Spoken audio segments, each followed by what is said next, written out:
Bonne nouvelle, le VPM Jean-Pierre Liao, ministre de la fonction publique, a sanctionné certains agents de la cellule technique d'engagement de la paye qui exigeaient le paiement d'une somme d'argent pour la mécanisation de certaines personnes. Cette décision fait suite à de nombreuses plaintes de fonctionnaires qu'il a reçues. Voici le tout en images. J'ai beaucoup de respect et d'estime pour le travail que vous abattez. Mais fort est de constater que depuis un moment, plusieurs plaintes me parviennent de partout sur certaines pratiques, des pratiques de corruption, de monnayage, de mécanisation au sein de votre direction. J'ai eu à mettre en place un dispositif d'enquête qui m'a permis d'asseoir une conviction. Et cette conviction, c'est que oui, il y a parmi vos agents, celles et ceux qui, malheureusement, sont trempés dans ces antivaleurs. Je rappelle que la mécanisation est un droit pour tout agent de l'État, tout fonctionnaire de l'État. Et le gouvernement, à la demande du président de la République, est en train de déployer des efforts importants pour essayer, tant que faire se peut, de lutter contre les exclusions d'hier.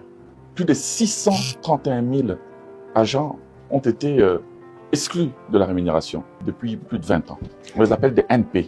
Certains parmi eux n'ont ni prime, ni salaire. Et ce sont des braves gens qui sont soit ici à Kinshasa au niveau des administrations centrales, soit au niveau des services de concentrés en province. Ils sont dans nos administrations, ils sont dans des services sensibles, ils sont dans nos hôpitaux, dans nos universités, dans des écoles, en train de travailler, mais en même temps de broyer de la poussière. Parce qu'ils doivent attendre des années pour espérer être mécanisés. Il y en a qui l'ont été, Dieu merci, depuis que nous sommes là, eh bien plus de 182 000 personnes ont été mécanisées. Mais parmi les 182 000, beaucoup se sont vus désactivés du système, parfois sans motif, sans raison valable. Vous foulez au pied tous les efforts que nous déployons tous les jours pour essayer de redresser la situation. Pour essayer de faire en sorte que chaque fonctionnaire puisse avoir droit à une rémunération, à un salaire. On vous demande de mécaniser en tenant compte de principes que nous nous sommes fixés. Et les critères qui ont été fixés sont des critères objectifs. Ils ne sont pas subjectifs. Il suffit d'appliquer les règles. Il suffit de répartir les quotas comme cela vous a été dicté. Des quotas pour Kinshasa, pour chaque province. Et au niveau de province, de veiller à une certaine équité entre territoires. C'est ça la ligne que je vous avais dictée. Et là maintenant, vous faites tout et n'importe quoi. Comment nous allons avancer? Madame la secrétaire générale, je n'ai pas d'autre choix que de faire parler la loi. Vous allez donc être obligé de faire ouvrir des actions disciplinaires contre ces agents-là.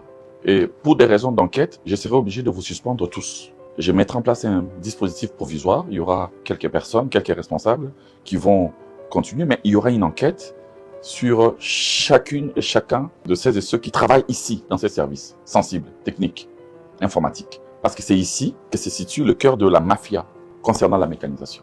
Et ça, moi, je n'accepte plus. Parce que je sais mesurer la souffrance de beaucoup de Congolais, surtout à l'intérieur du pays, qui tous les jours attendent cette mécanisation, les yeux tournés vers le ciel. Et le gouvernement est en train de se battre pour assainir et trouver des économies justement pour rendre possible ces progrès, pour faire droit, faire justice à tous ces agents. Et ce n'est pas une faveur que de pouvoir le mécaniser, c'est un droit. La mécanisation n'est pas une faveur, c'est un droit.